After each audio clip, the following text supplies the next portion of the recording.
Okay, let's talk about transformers. They're really very important as far as AC goes. Actually, we wouldn't have the transmission of AC without them because they have the ability to step up and step down voltages.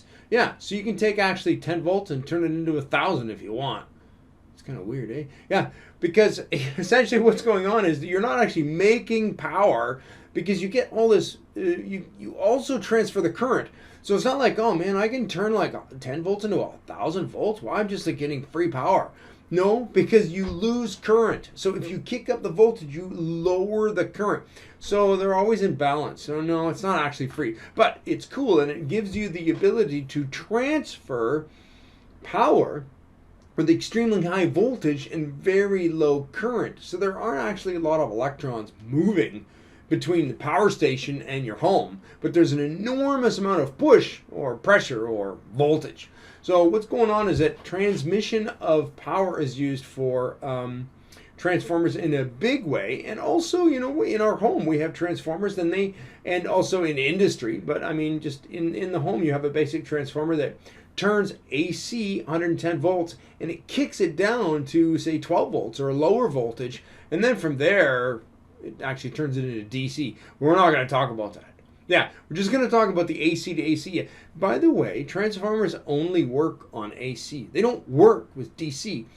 And it has to do with the fluctuation of the magnetic fields. And we know that when you have a changing magnetic field in the presence of a coil or a wire, there's induced voltage. And if you connect that circuit up to something, there's also induced current. So if you change a magnetic field, you get induced current, and then it stops. You have to change it again, and change it again. So as long as there's a changing electric, as long as you have to think about that. As long as there's a changing electric potential, so the voltage changing and the current is changing. When we have that, we also generate a changing magnetic field, and we know that a changing magnetic field can generate EMF, electromotive force, and that's kind of what happens. So we've got this concept here. Just let me show you this picture here. What's going on is that this is my input, and I have this AC fluctuating current, and it's making a fluctuating magnetic field, and that magnetic field is seen over here, and it's creating a fluctuating magnetic field in the presence of a coil or a wire. And guess what? There's EMF produced in the coil or the wire. And oh, look at this. There seems to be more coils over here than over here. Yeah, it's a principle of these things. Pretty cool. So we're going to unpack how transformers are constructed. That's pretty important, and we'll explain like the difference between a step up transformer and a step down transformer. Yeah, because I told you they change voltage. It's pretty cool, but only AC voltage. Just remember that. Don't stick a DC source under a transformer. It just won't work. Okay, and then we'll discuss something that's really cool called reflective resistance. And I just did an amazing video on reflective resistance. So I'll just kind of stick it into this video, but you can go watch the whole thing on your own. Okay, let's continue on here. What's going on here? So what's happening, as I described just from the beginning, we have this current going through here, and we know the current's going back and forth and back and forth. So we know that we can have induced current into another coil by actually having this magnetic field. So essentially what's going on is we're inducing a magnetic field. It's a fluctuating magnetic field. And we're doing that by actually fluctuating electricity. So, and or alternating electricity. Yeah, actually I'm going to use the word alternating. It's more correct. We have an alternating electric current, and then that generates or induces an alternating magnetic field. And an alternating magnetic field is seen actually in the other coil, because there are two coils. And then the other coil, because it's in the presence of an fluctuating, yes, alternating, yeah, because it goes one way and then it flips around. The polarity of it flips. That's why I want to say alternating and not fluctuating, because fluctuating can be like this, if that's my zero line. Alternating is this, right, going over the zero. So we have a magnetic field that is alternating, and then we have, again, that magnetic field, there's a coil around it, and then it induces EMF, electromotive force. So it's pretty cool. That's what's going on, and we can see that we need AC, but essentially you put AC in here and you get AC out. It's pretty amazing. There's a term I'm going to use maybe a couple times. It couples AC with AC. Yeah, things that are coupled together, they're connected. I mean, you know, like a coupler, yeah, mechanical coupler. Well, these are electrical couplers. Yeah, AC electrical couplers. Now, what we do is we make these things out of different core materials for different reasons that I'll go into in a second. But what's going on is that we need to have the different symbols. So there are actually three kinds of these. There's one that just, there is actually no magnetic, sorry, there's no core, right? There's no iron core or anything. There's nothing actually that the coils themselves are just kind of wrapped around air. So we call them air cores. And they have some purpose or function. Yeah, I'll tell you about that in a minute. And then we have ferrite cores and iron cores. Now, we have to be able to identify them, so we have these different symbols, so you know which is which. So the purpose of having these three cores has everything to do with what is the permeability of the material. Yeah, so actually, it's really best if the material has an extremely high permeability, but you know what? It also is meaning that if it has a high permeability, the transfer of energy is not quite as strong. So this is balance. So we have different levels of permeability, and we'll talk about them here. So essentially what's going on here is that if we have an air core, the permeability is infinite. Yeah, I mean, there's no magnetic domains that have to be flipped around in the material, in the core material. So the permeability kind of doesn't, it's just not there. We don't even talk about it. It's not even a factor in the formula at all. Okay, a ferrite core has a very high permeability. What's going on there is those magnetic domains, they'll flip around every which way. It's not a problem. But you know what? They're kind of a little bit loose as well. So they do flip around and they align really very well. And then the reason we want a permeability is because these things are going really quick, right? So, I mean, AC is changing. So not only is the current changing, let's just go with standard AC transfer for power like in a home. We know that in North America, we work on 60 hertz. So there's 60 times a second, the magnetic field has to flip back and forth and back and forth and back and forth. That's pretty quick. Well, actually, we can go a lot quicker than that. So what's going on is that when we're dealing with really, really low frequencies, by the way, that's considered an extremely low frequency, 60 hertz with electricity. The magnetic domains don't have to be as permeable. Yeah, or the material doesn't have to be as permeable. But if we have a really high frequency, we need a very high permeability because those magnetic domains have to flip really quickly. But if we're going 60 hertz, we can actually just use iron.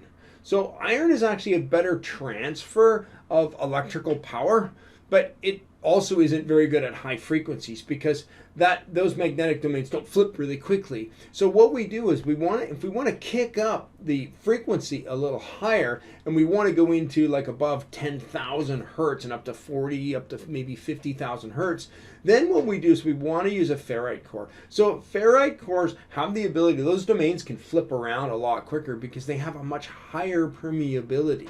So if we go up even higher than that, then we go into like a really, really high range where we're over like, 100,000, 200,000, 300,000, 400,000 or higher kilohertz, ridiculously high numbers.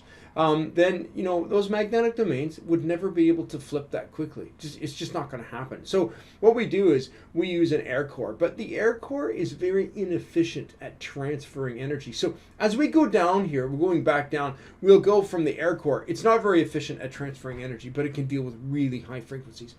The ferrite core, it's much more efficient at transferring energy than the air core. But there's other option that's more, which is the iron core. But the ferrite core, it can deal with much higher frequencies. And the iron core, it can deal with only really low frequencies, not really low, but under 10K. But then it's a much more efficient transfer of energy. Okay, here we go. So let's go down and take a look a little bit more of the symbology and stuff like this. So we have what's called a primary winding and a secondary winding. So the primary winding is actually where you're putting your source.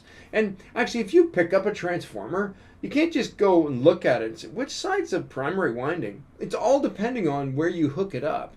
So there's no symbol for primary winding and symbol for secondary winding. It's all dependent on whichever way you hook it up. So if I were to hook up a transformer and put the power in here, well, that's called the primary winding. And then the load goes on the secondary winding. Okay, so our source is here and our load is here. Now what's going on is that this is a steel core, or more specifically, it can be an iron core, ferrite core, or it could be an air core. So let's just continue. But we have this concept here where we have our coils here and our coils here. And here's when we get into some numbers. So, or more along the lines of formulas. And we'll establish something called like a turns ratio, because the turns are really important.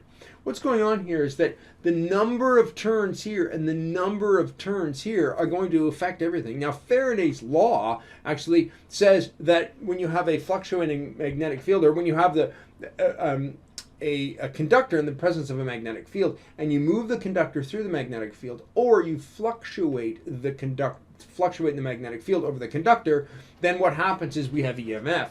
Now, the faster that happens, the greater the EMF, and also the greater the number of turns. So in this case, we're actually talking about the number of turns. So, and also in magnemotive force, magnetomotive force is actually how you're supposed to say it. Magnetomotive force, what's going on there is that's the current times the number of turns. So the number of turns seems to be in a lot of formulas. Yeah, it's actually really important thanks to Faraday. So what's going on here is that if you take the number of turns here and the number of turns here, well, then you can kind of do some ratio math and you can kind of figure some things out. Now, as I told you in the beginning, this is able to step up and step down voltage. So what's happening is we're changing the voltage. Yeah.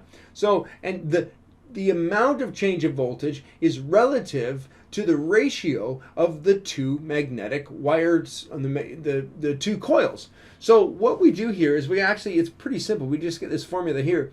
The output is the number of turns in the secondary coil over the number of turns in the primary coil multiplied by the input. So if I want to know what the output is, whether it's a step up or a step down transformer will depend on which way I hook it up. But essentially the output is relative to the ratio of the turns. Now, let's unpack that a little bit more. But let me just say the output, these are the same formula. I have them twice. Okay, so let's go on to unpack the formula a little bit more. I'm going to go down here. Wait a sec. There we go.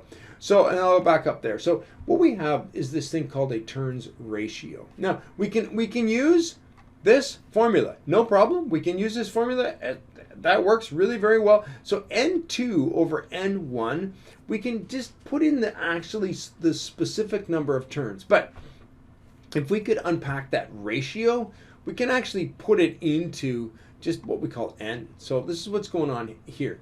So we have this number N, which is called the turns ratio, and it's actually the number of turns in the secondary over the number of turns in the primary. So let's just go up here. Let's go back over here. So this is the secondary and that's the primary. We can see in this particular case, the secondary has more turns, so it's a step up because the turns ratio is actually the secondary over the primary. So the number of turns in the secondary, which seems to be higher than the number of turns in the primary. So N is greater than 1. If we have a step down, N is actually less than 1. Yeah. So this is the formula here that we use, and this is the term. So N, capital N and lowercase n, it represent the number of turns, and capital N represent the number of turns. The lower n indicates the turns ratio. And we look at N. N is relative to the voltage. And we will see that current kind of does the opposite that voltage does. But when you're trying to figure, how do you do the turns ratio again? It's the number of turns, but also it's directly relevant to the voltage, because this is also N right here. So, or the turns ratio. This is the turns ratio here. So if we take the turns ratio and we put it into this formula, we can calculate the input and the output if we have one or the other, if we have the number of turns or if we have the turns ratio. Okay, cool. So what's going on here is that all transformers are made of laminated cores.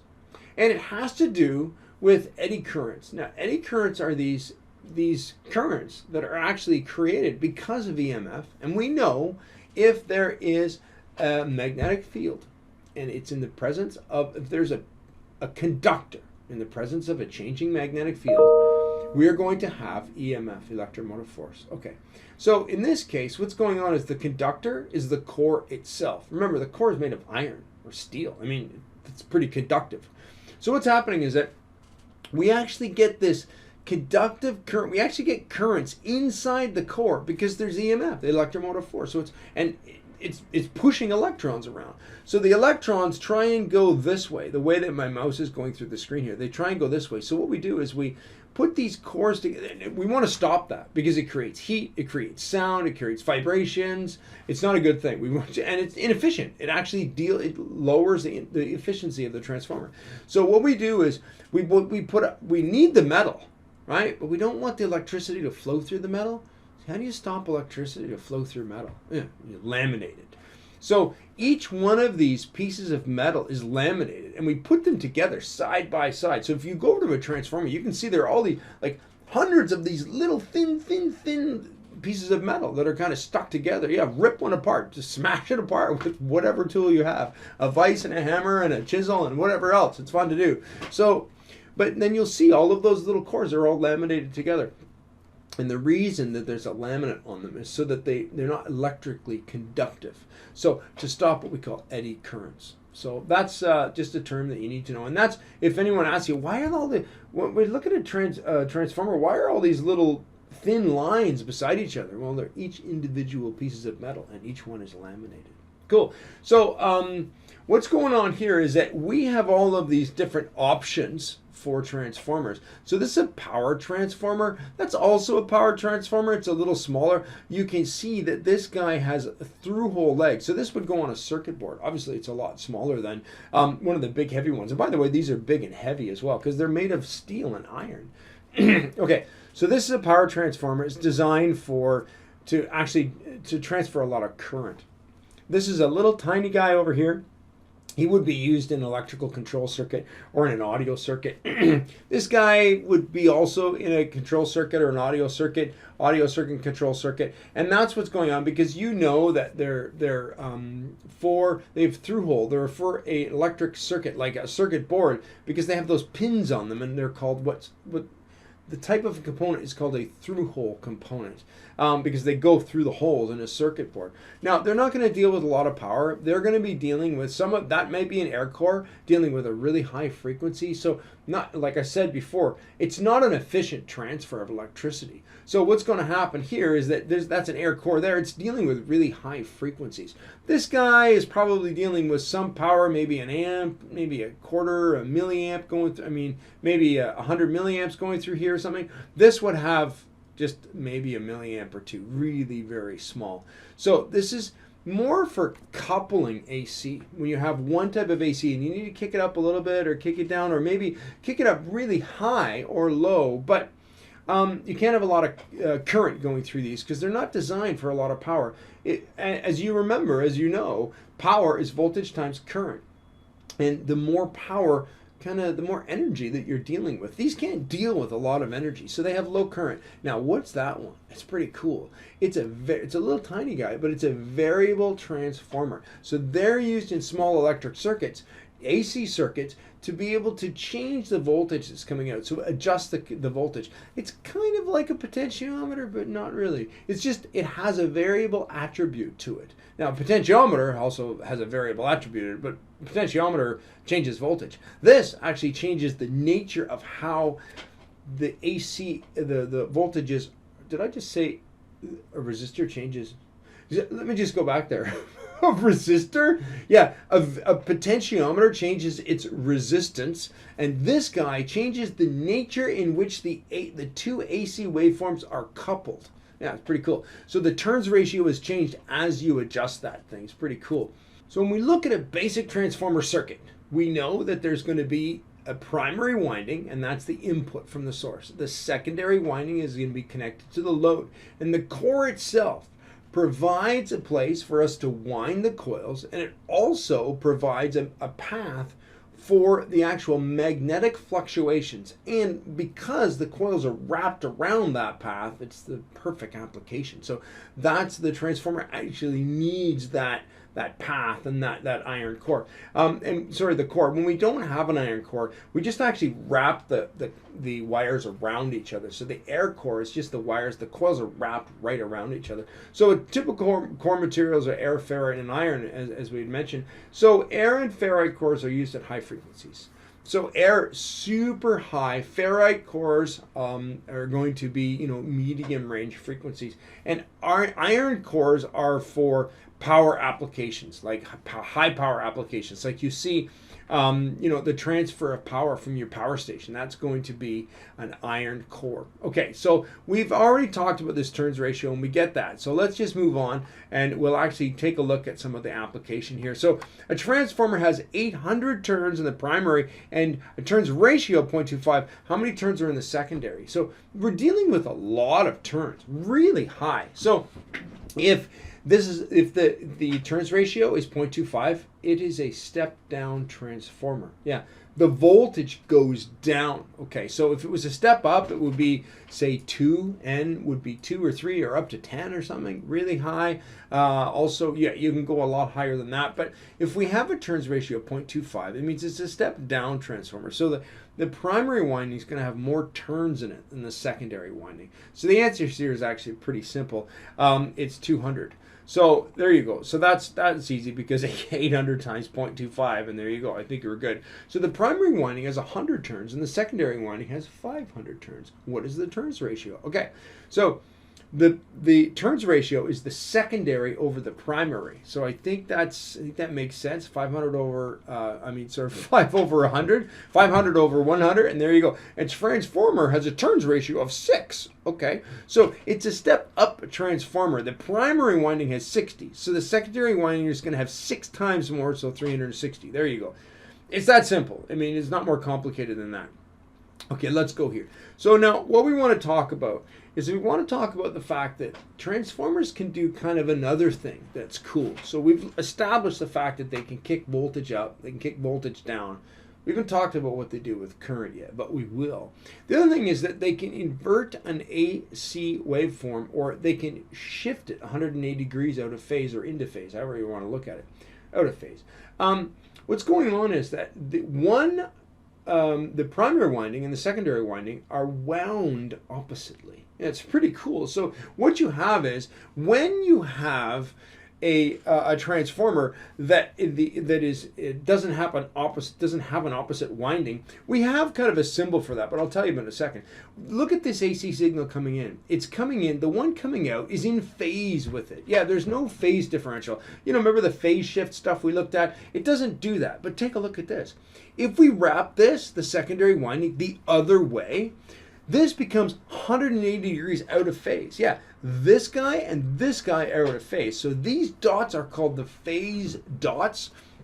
And this is really simple. So when they're in phase, these guys together, these two dots are going to be on the top. When they're out of phase, they're like this. So you can't just hook up the winding the other way to make it out of phase. You have to actually go and get an out of phase transformer.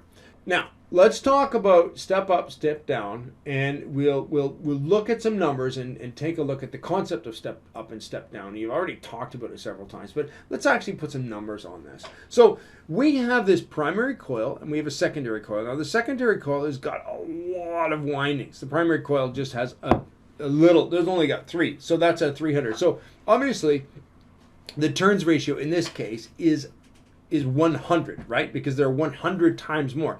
Remember, the turns ratio is the number of turns on the secondary divided by the number of turns on the primary. So when we look at the math, or more specifically, when we want to take a formula and put this in here, we do this. So we can say that the voltage on either side, so the comparison of the voltage is the same as the comparison of the turns ratios. They are linearly proportional. So if the turns ratio goes up, then the voltage goes up. It's a step up. Now, the same thing is here, actually, but in this case, we just kind of say the exact same thing the other way around. So the turns ratio, again, is directly proportional to the voltage ratio. In this case, the turns ratio it goes down. It's a lower turns ratio. More specifically, if we take a look at the turns ratio, we know that it's a secondary over the primary. The secondary in this case is low. The primary in this case is very high. So we've got a turns ratio of 1/10. So that means the voltage is 1/10 because it's stepping down as well. Because if we plug this into this, it's the exact same voltage. This formula works for this as well. It's just the numbers are different when we plug them in. So if we know the secondary has less and the primary has more, then that number is going to be low. And then this number is going to be low too. So they equal each other. So this is called a step down transformer. And this is an application where we may have a small light bulb that only runs on 12 volts. But we're dealing with 120 volts. It'll blow up if we hook it up directly, but if we put it through here, it'll work. Yeah, and by the way, because that's just essentially it's just a resistor. It runs on AC. Yeah, so that's pretty cool. So there you go. Let's go on and take a look at some examples here. So these are just some examples here. So if I have a primary winding of 100 volts, and now it's interesting, it says RMS, right? That's important. And by the way, if you calculate all of this with RMS, it works. As long as the RMS in, as long as you want to know the RMS out, you calculate the RMS in. If you actually calculated this with voltage peak to peak, you'd be fine too, because the voltage peak to peak and the voltage out, or the voltage peak to peak primary, is going to be relevant or proportional to the turns ratio of the voltage peak to peak out and or in, or however you want to look at it. So essentially, you can use voltage peak to peak. You can use voltage. You can use voltage, and the average voltage, you can use the voltage RMS. As long as it's consistent on either side of the formula, it works just fine. So here's some examples here. Our primary voltage is 100. The turns ratio is 200. So obviously, the primary is 200 and the secondary is 600. Okay, so it's a step up 3 times. So fine, it's just multiplied by 3. It's that simple. 300, maybe I did the math wrong. 300 turns, secondary, primary, 300 volts. 3. I had a hard time multiplying 100 by 3. Let's move on. Okay, here we go. So voltage secondary. Okay, so now we're looking at the voltage out. Okay, the primary is 200 and the secondary, the primary is 500 and the secondary is 200. So is that a step up or a step down? The primary is greater than the secondary. It's a step down. Yeah. So the turns ratio is actually 2/5. So am I gonna multiply this by 2/5? No, I'm actually gonna divide it by 2/5. So what's going on in this case? It's a step down. So my secondary is 100. So if it's a step down, my primary is greater than this. So let's see what the number is. Yeah, 250. That makes a lot of sense. Okay, good. So my secondary is 200 volts and my primary is 480. Okay, what's the turns ratio? Okay, so is this a step up or step down? Secondary is lower than primary. Oh, okay. So this is a step down because the primary is higher than the secondary. And if this guy is 200, so what's the actual ratio here? Well, it looks like 4. Right? Because essentially, if I just go back to this formula over here, I can see that the secondary over the primary voltage equals the secondary number of turns over the primary number of turns. So if I just, okay, here we go. So if I go down here, this is the primary is 100, the second, so it's obviously a step up. No, we're doing this. Secondary is 120, primary, okay, so it's a step down. It steps down by 4.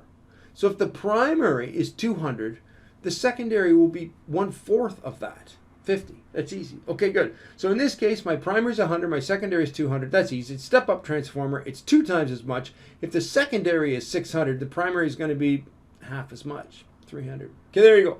So it was just good to walk through all of those.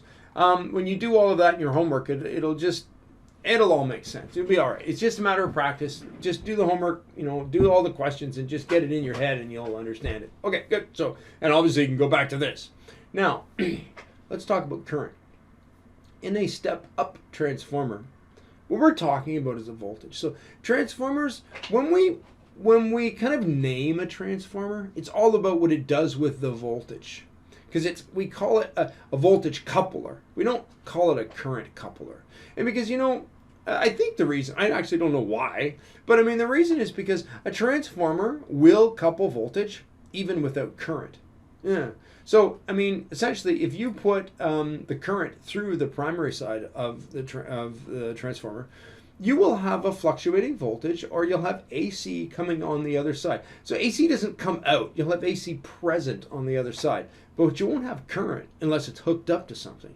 So no matter how you look at it, transformers always, as long as they're running, even if there's no current coming out of the secondary coil, it's still stepping up the voltage or stepping down the voltage. So when we name a transformer and put a name on it, say it's a step up or it's a step down, we're talking about what it does with the voltage. But it also does things to the current, and actually it's inversely proportional. Take a look at it.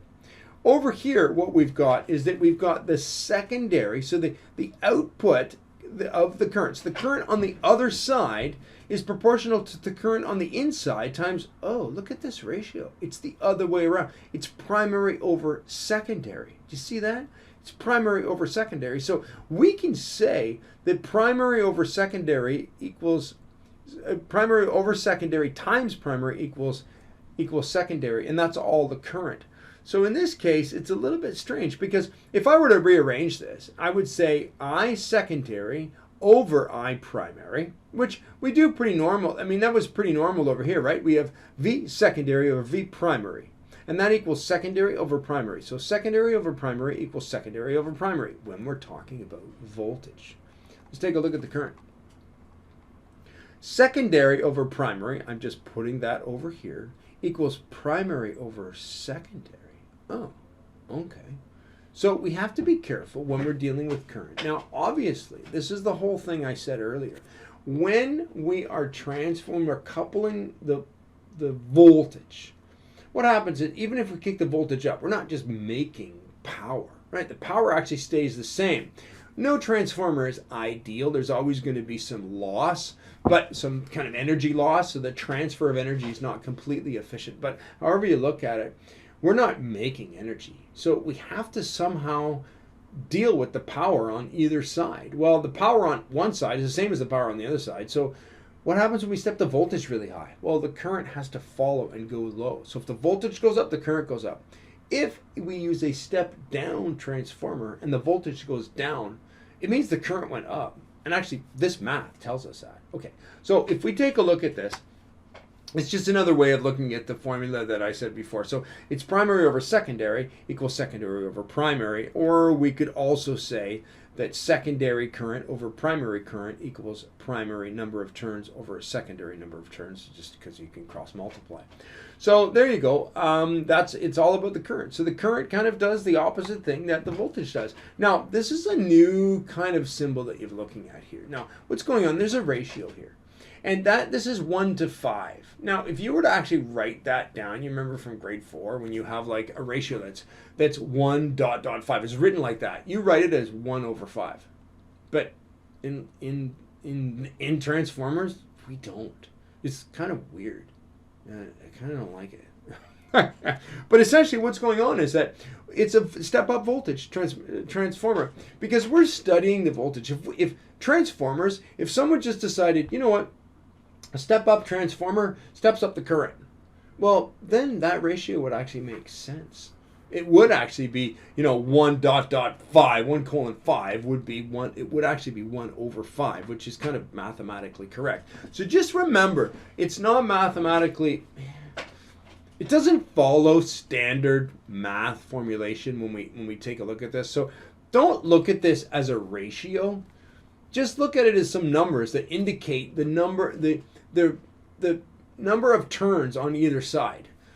I was going to say the ratio of the number of turns on either side, but I mean, that's not a proper written ratio if it's a step-up transformer, because a step-up transformer, the N number, the number of turns, or the N number itself is 5. So if we were going to look at the turns ratio, in this case, it's 5. So it's remember, this is the secondary and that's the primary. So secondary over primary equals 5, even though if I were to turn that into a ratio, it would actually be 1 over 5. So just don't do that. Okay, this is just an example here of current. So in this case, this is a step-up transformer, right? Because we're talking about voltage. Now, if we apply the current to it, what's going to happen? The primary is 100, so the current's going to be 5 times less. Yeah, 20 milliamps. Okay, good.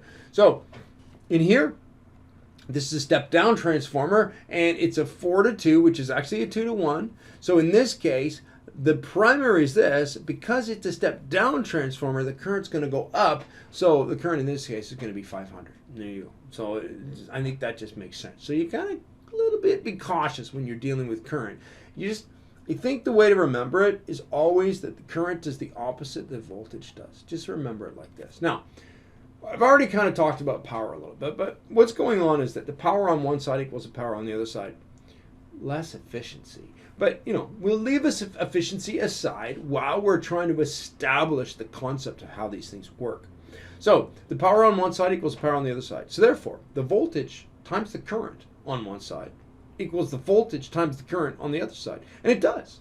Because, the voltage on one side is, let's say for a step up, the voltage on one side is low and the current is, say, high. On the other side, the voltage is high and the current is low. So if you multiply current and voltage on one side and you multiply current and voltage on the other side, they equal the same value. So it's okay. Conservation of energy, it works.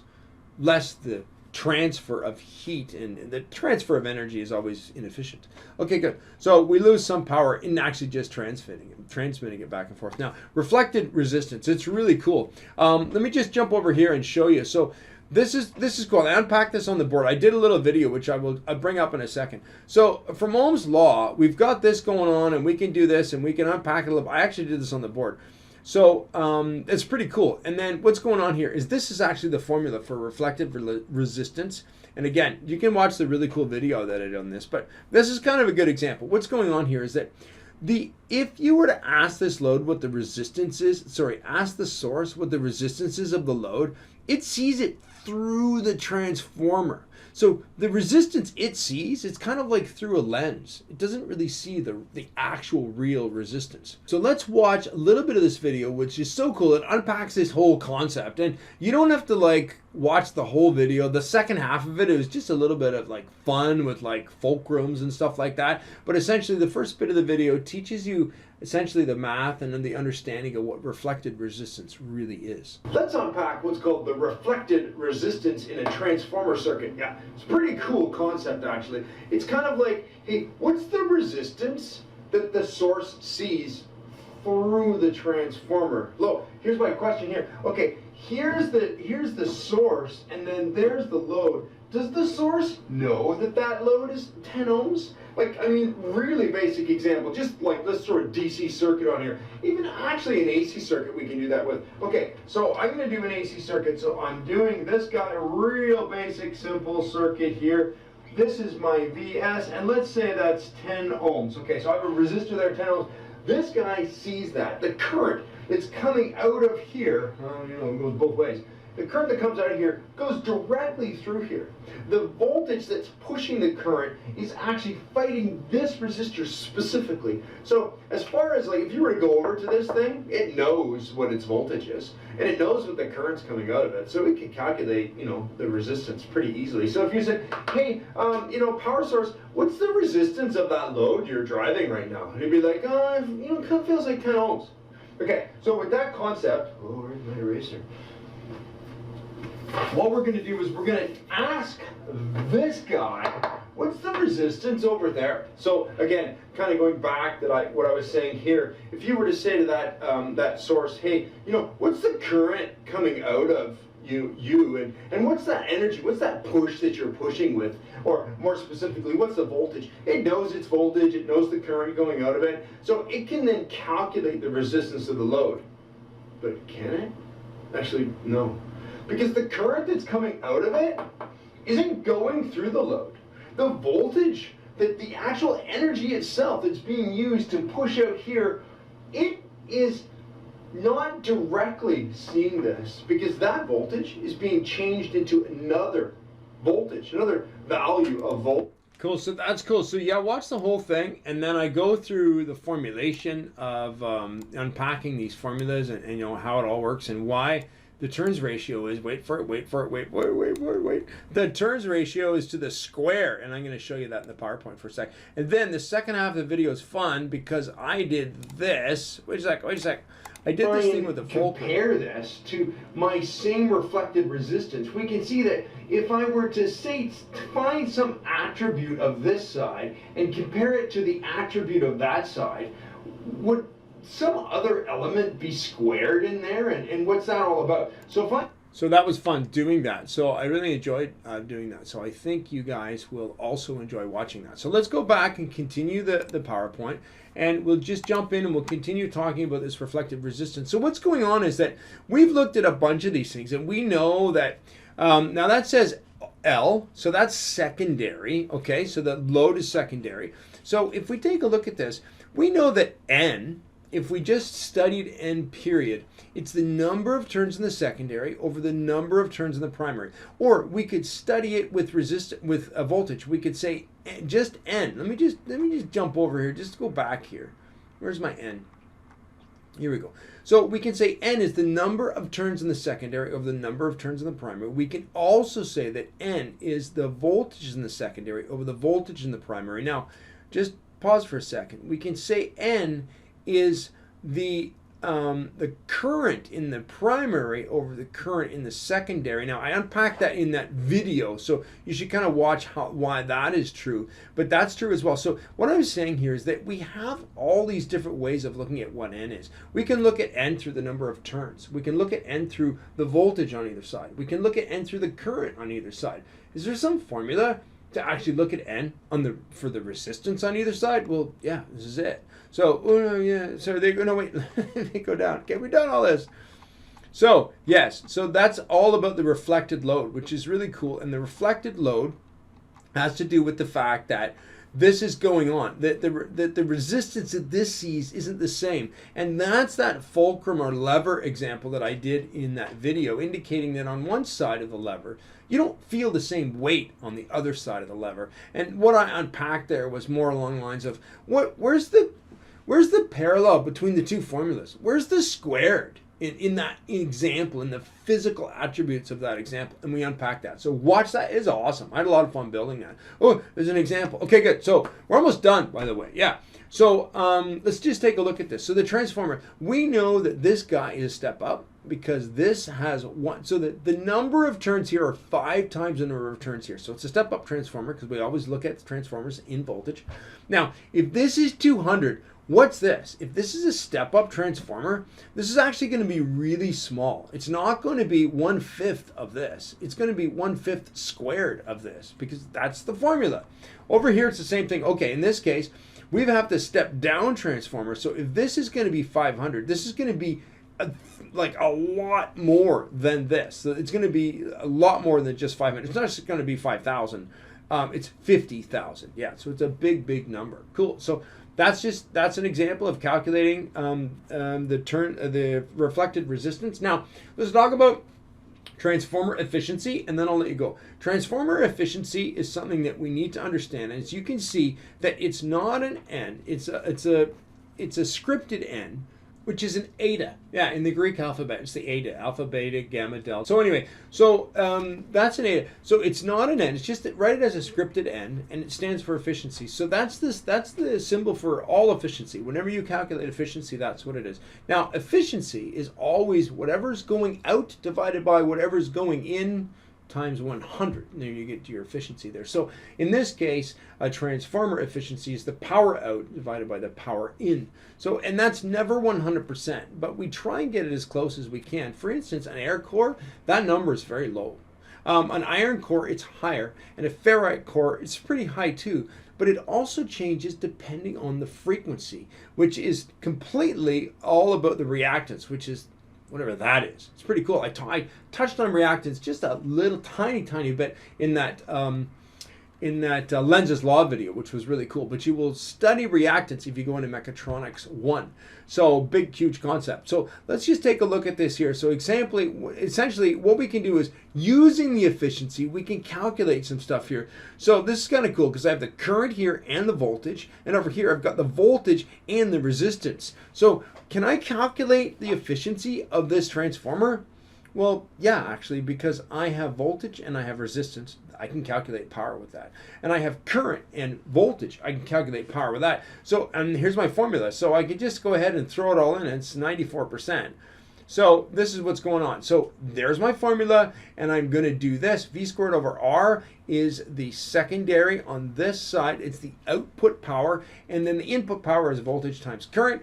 And by the way, if I use voltage RMS and voltage RMS here, this is more important that you use voltage RMS and voltage RMS here because power and RMS are really very connected, as we talked about when we went into AC. So specifically in this case, you've got to use voltage RMS on either side. There you go. So the one thing I want to talk about is the center tap transformer, which you're going to use in Mechatronics 1 when you deal with power.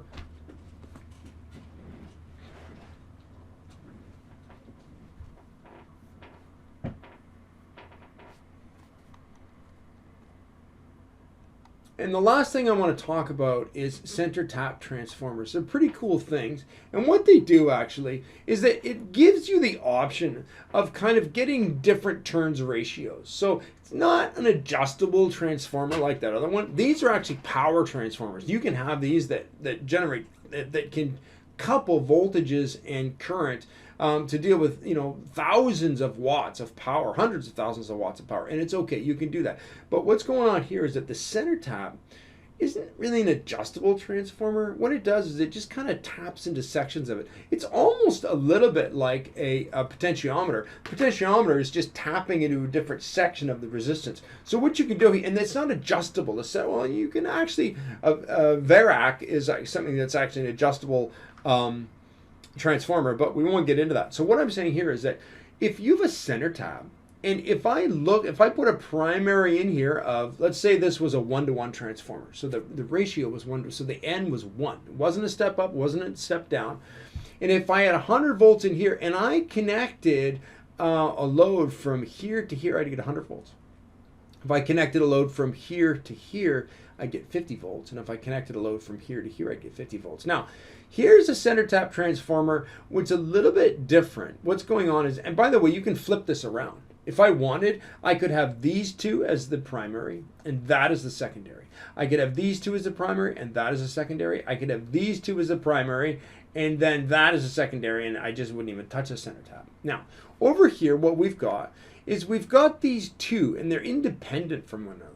So I can actually take this, and I can put a voltage in here, and then I can study the voltage out here. And by the way, I can also study the voltage out here. Pretty cool. So, or not so much study, but I can get power out of one or the other. So in this case, this could be a 1-to-1. So this, the number of turns here and the number of turns here are the same. And the number of turns here are going to be different, obviously. They could be the same. You have all these different options. And sometimes you can get multiple tapped transformers. I remember dealing with one that had like, I don't know, it's like 12 wires coming out of it. It was really crazy. So yeah, you have all of these different options. So the turns ratio here, it all depends on, what the ratio of where the tap is and all of this. So this could be 100 turns. This could be, let's say, 1,000 turns. That could be 1,500 turns. And this could be 6,000 turns. Or we could do whatever else. So you can order these specially, or they're just a bunch of different options and stuff. You go to your transformer supplier, and they'll have a bunch of different ones that they make. So there you go. They're the different ones, and you can also use these for rectifying AC, which is pretty cool, and turning it into DC. You can do that with this guy here, and actually you can do that with this guy too. So anyway, so that's it. So as far as this, so we've looked at magnetic coupling, which is the principle underneath under what these work with, and the turns ratio, which is like a huge important thing, and reflected resistance, which was really fun to take a look at, and just go watch that video. It's pretty cool. So I'm going to let you guys go, get on it, do your homework, prepare for this stuff, because this stuff is going to be on the exam, and I want you to be able to draw a circuit. Actually, yeah, you're going to have a load. Sorry, you're going to have a source. You're going to put a transformer in. You're going to draw it properly.